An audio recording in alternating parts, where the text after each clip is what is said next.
is falling down because 500's going to net. So, my ass can only take so much. You're up that ass. Come on. Cock work. up. Yeah. Kicking. All right, let's get that ass. Can only take so much. Fit. Come on. Cock work. The Eagles are trying to. Did I just say what I think? Pause. No dick.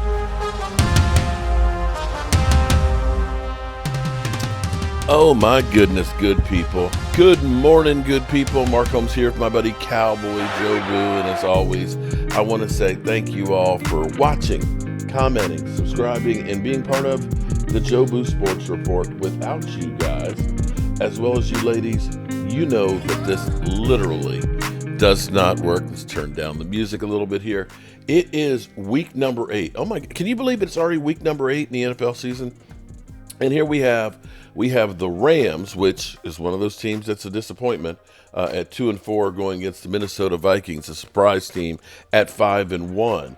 And this is where you start getting separation in the season.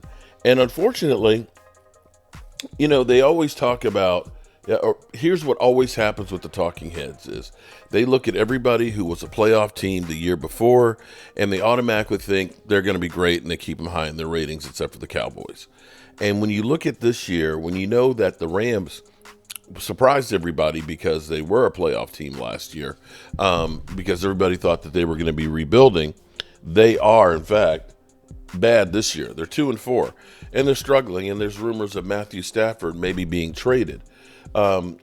Which I don't know if that'll happen or not, but you can see Sean McVay is like, okay, this dog can't hunt anymore. Let's get something for him while we still can. That's one of the things that wise teams do.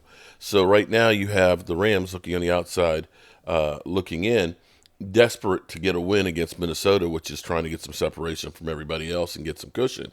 We, of course, are in that same boat. We were a playoff team last year, and right now we're 3-3. 3-3 doesn't sound bad, but our point differential is horrendous. We're second worst in the NFL. Our running game is the worst in the NFL. Our run stopping ability is the worst in the NFL. And it seems like we have a civil war throughout the Dallas Cowboys organization where everybody is pointing the finger at somebody else. Jerry Jones has gotten a lot of deserved flack for having a team where he's just basically said, we believe in our guys, we believe in the draft, we're not going to sign anybody. And you're seeing the last 2 years not getting enough oomph to make the team better in comparison to what you've lost. And you've got Jerry Jones pointing now and saying it's the play calling, it's the play design, it's the coach. And let's be serious, right now we know that he's not going to, unless things turn around, Mike McCarthy will not be the coach of the Cowboys next year. I just don't see that happening. Then we have the players kind of pointing and saying, it's the circus that we're in, which, my man, Dak Attack is like, come on, man, that's some bullshit. And a lot of people have called bullshit on that one because, when you think about games and the circus atmosphere that is, and I can agree to some extent that, that it shouldn't be a distraction, but you have to look at an organization and say, you haven't won since the mid-90s, the Super Bowl, okay? You look at other teams and organizations that have, and you try and figure out what they're doing that's different and getting a different result. And that's one of those things that you look at and say, the Cowboys, they get all the publicity in the world, not really deservingly so. Is that a distraction? Well, yeah, I'm sure it is to some point. I'm sure it is the fact that you've got Micah Parsons always, doing his podcast that is kind of throwing sometimes some of his teammates under the bus. That now I got to watch and see, what did Micah say? You had the whole Malik Hooker and Micah Parsons thing that happened because of being on social media where, things that could have been said in the locker room get said out in public. And then, of course, everybody runs with it because you are the Cowboys. And then you got Mike McCarthy who's saying, it's not the play design, it's the practice. Well, bro, you're the one that's in charge of practice and the tempo and setting all this. So right now, the Cowboys look completely inept. It looks like we are literally feeding on ourselves. And the thing that you have to do now is you need to win because winning cures a lot. Here's a quick soundbite here where they're enjoying this on ESPN. So much dysfunction across the board. And then when I look at a guy like Mike McCarthy, it's okay to show your head coach respect. Like you just mentioned, Dio, to belittle him in front of the world like he just did, talking about his plays. And we're talking about a guy who won a Super Bowl. Yeah. Granted, you had Aaron Rodgers. That's what I'm saying. Football acumen, he belittled. Like you can't do that in the public light. And I think it also explains why the Dallas Cowboys have not been to a Super Bowl or NFC Championship game since the mid-'90s. Look, this is one comment that he's making. But look at the larger body of work over the season. Mike McCarthy is allowed to go into this season in the last year of his contract. Yeah. Numerous Dallas Cowboys are headed into the last year of their contract. They wait to sign C.D. Lamb this summer. They wait to sign Dak so that they don't get the benefit of the cap flexibility and the lower cost to go add other notable free agents like Derrick Henry, who they say couldn't fit into their system, which is hard to imagine. So this is just one comment. This is a continuation of putting the coach in a difficult position all year long. So here's another difficult spot for Mike McCarthy in a week where you're getting ready for a critical game against the 49ers on Sunday night. Have fun with that, Mike Shefty, McCarthy. I'm going to say this as respectful as I can say it. Somebody around Jerry Jones that has a backbone need to tell Jerry to be quiet. Because at this point, it's damage control. Everything that comes out of Jerry's mouth is damaging that organization from winning football, in my opinion. Who's the adult in the building right now? Could you imagine being Dak Prescott? Well, what are we?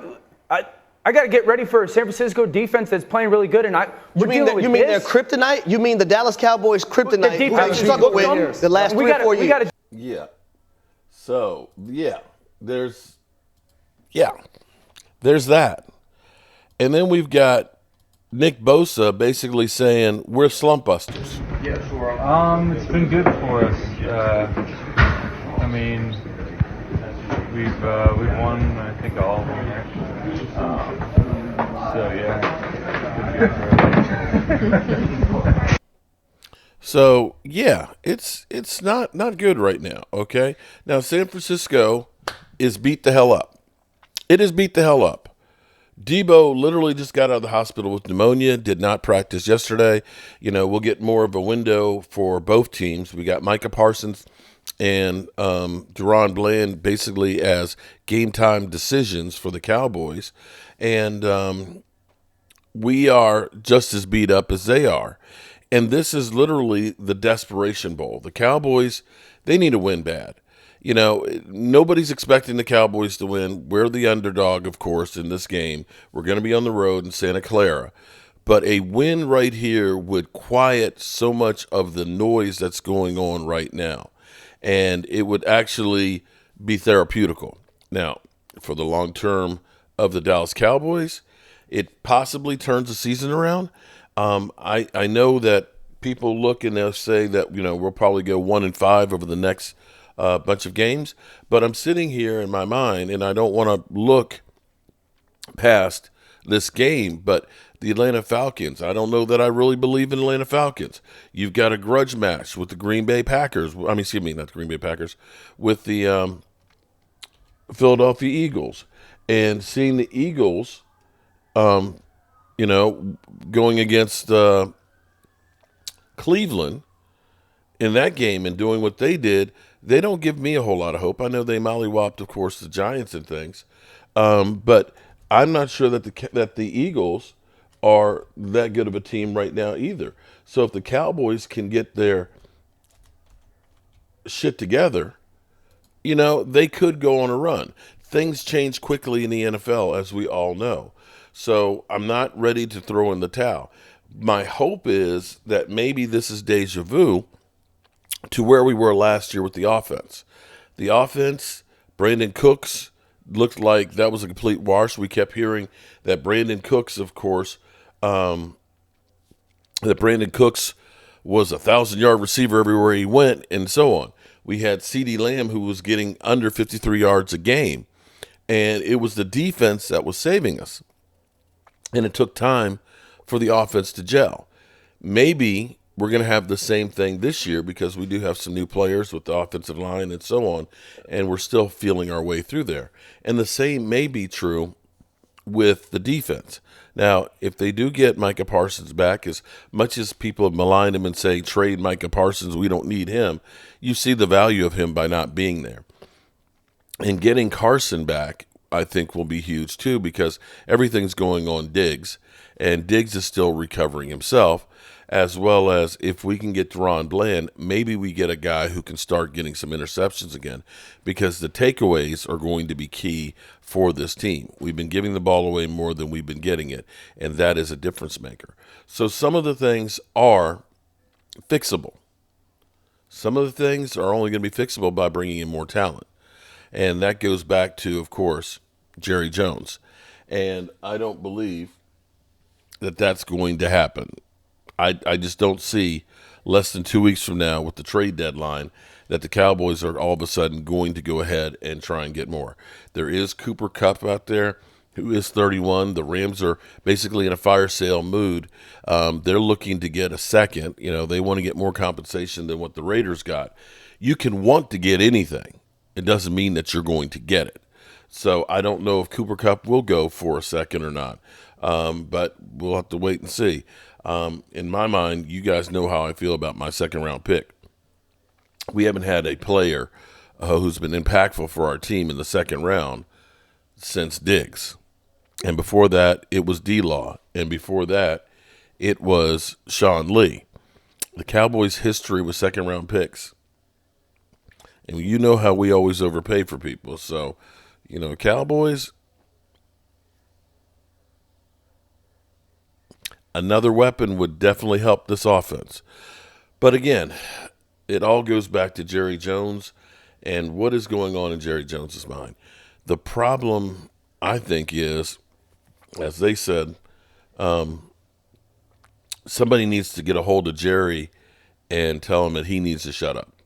Well, Jerry Jones proved I am not shutting up. I own this thing.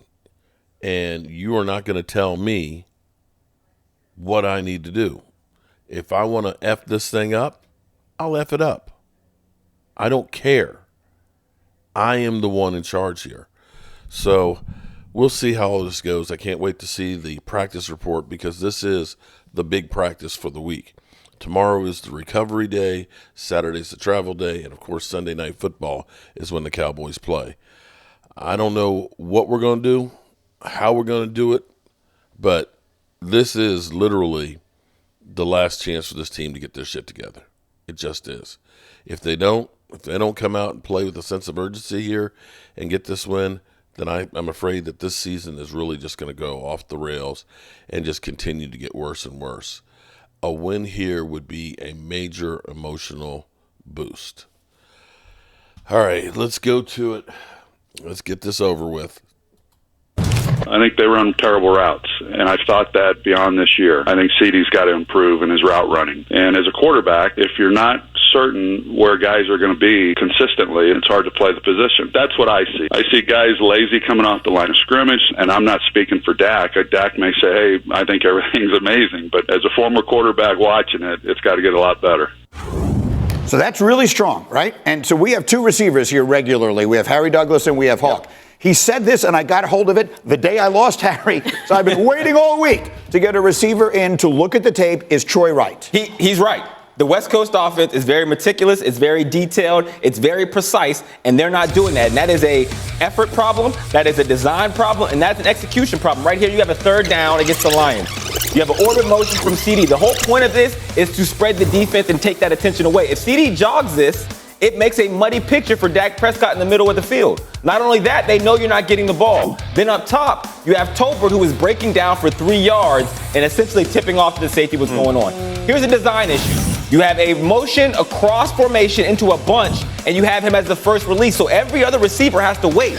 So it seems like it's low effort, but the reality is it's hard to get speed off of that kind of start. And then from a detail perspective up top, your tight end has a chip into an out route. He chips, and then he goes inside, essentially cutting off the actual target of the play. This is an issue from the players, it's an issue for the coaches, and it's an issue of the design and execution of an offense that is very, very meticulous.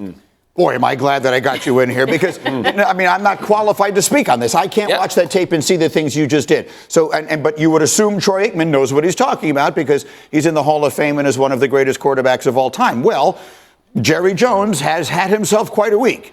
We played you earlier this morning the sound about him saying, well, we really couldn't use Derrick Henry. He wouldn't be as good in our offense. He also had some comments talking about his coaches. And he was quite critical of Mike McCarthy and others when he was talking about this yesterday. Listen. The types of things that we all think we should be looking at is, well, we're designing bad plays or we're designing bad concepts. The facts are that there's some of that, but there's also some of execution. There's some of the talent. I like our talent. I really do like our talent. I like our young talent. But young talent has a few more mistakes associated with it than if you are dealing with a veteran player. Jerry just running that bus all over McCarthy right now. He's just backing it up. He really likes the is. talent, though. He loves the talent. He loves the talent. It felt like I remember when I didn't do the reading before I had to go to school the next day, and then they asked me a question, and I'm just BSing around all the time. Because that's what it feels like. It's like he doesn't exactly know what to say, so he's like design, execution. He's saying buzzwords. It sounds like he's listening to Hawk and you guys break down why his team's bad, and he's like, exactly. Well, he's not listening to the part that he needs to hear. That's the case, because it has to start somewhere. Because what Dak is talking about is accountability. Right. And the issues when you don't have for the run game. Here's the thing.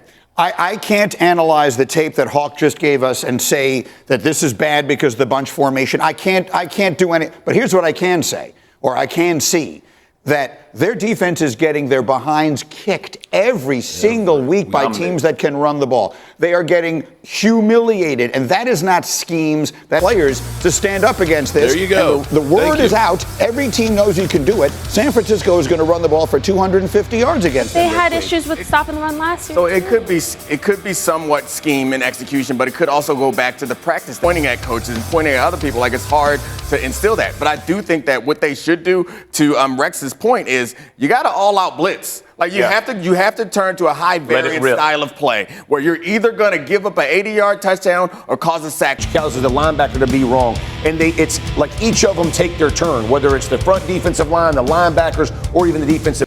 Someone on their team has to say, hey, man, this is what we have to do. And whether it's varying up their defenses, blitz in the house, risk it all, risk reward, all the different conversations. But at some point, it does become about, I'm not going to get driven back 5 yards. Like, I'm going to bull my neck. I'm not going to have it. I'm going to grab guys. Call me for a defensive holding every play. Like, I can literally remember sitting in meetings and John Tierlink, our defense, telling those guys, make them call holding. Will we take it? Sure. And is it always? No, but we're going to do it, and we're going to do it every play until they throw a flag every play. Because right now, it's like they're playing good guy football. During his tougher stretches in Green Bay, Aaron Rodgers was known to say things like R-E-L. It's safe to say that we ain't got the dogs in the fight. And Jerry Jones is in denial and looking to blame somebody else but himself. But still loving to be in the limelight. I think that sums it up. And I was seeing about Mozzie. I really, Mozzie is one of those players that I really have a lot of hope for. That Mozzie, I hope that he makes a liar out of a lot of people. But thus far, he hasn't had a pressure yet this season. And since 2018, there's only been 16 defensive tackles with at least 50 pass rushes. 16 since 2018 that haven't had a pressure in a season. So we need everybody, and I mean everybody, to step up in this game. It's time to stop pointing fingers. All of the noise, all of the talk needs to stop. It just needs to stop. Enough with trying to convince us that everything is good, Jerry. Okay, Jerry. Okay, there's no point in bullshitting us anymore. Okay, and trying to say that the players are good. We didn't screw up on that. We didn't mess up with going out and getting these players. It's the coach. Okay, and the reality is now, it doesn't matter how we got to this point. How are we going to move past this? That's the bottom line. That's all I care about. How can I find a way to get a win on Sunday? And that's where all the focus needs to be. Not answering to the press, deflecting the blame. I need you, Jerry, to be sitting in a room with Stephen Jones, with Will McClay, with Mike McCarthy and Mike Zimmer and say, what do you need to fix this shit? What is it? What do you need to fix this shit? Because the only thing that matters to the fans out there is getting a damn win. How can we collectively, with all of our brain trust here, I've been here with the Dallas Cowboys for 34 years and won 3 Super Bowls with Jimmy Johnson. Mike McCarthy, you done had to deal with Aaron frickin' Rodgers, and you found a way to get a Super Bowl there. Mike Zimmer, you built great defenses. Collectively, between us, we have a lot of football minds here. And then we got Stephen Jones there too. Pause. How can we get this together to fix the problem? That's all I want to know. That's all I want you to do, Jerry Jones. How can we fix the problem? Because in the end, if you fix this problem, you're a genius. It's kind of like you ended up going off the road and you got your car stuck in some Mississippi mud. Okay? Shit. You were an idiot for driving off the road with a car that's not a 4-wheel car. But if you can get the mother humper unstuck without having to get a tow truck, then you look pretty good.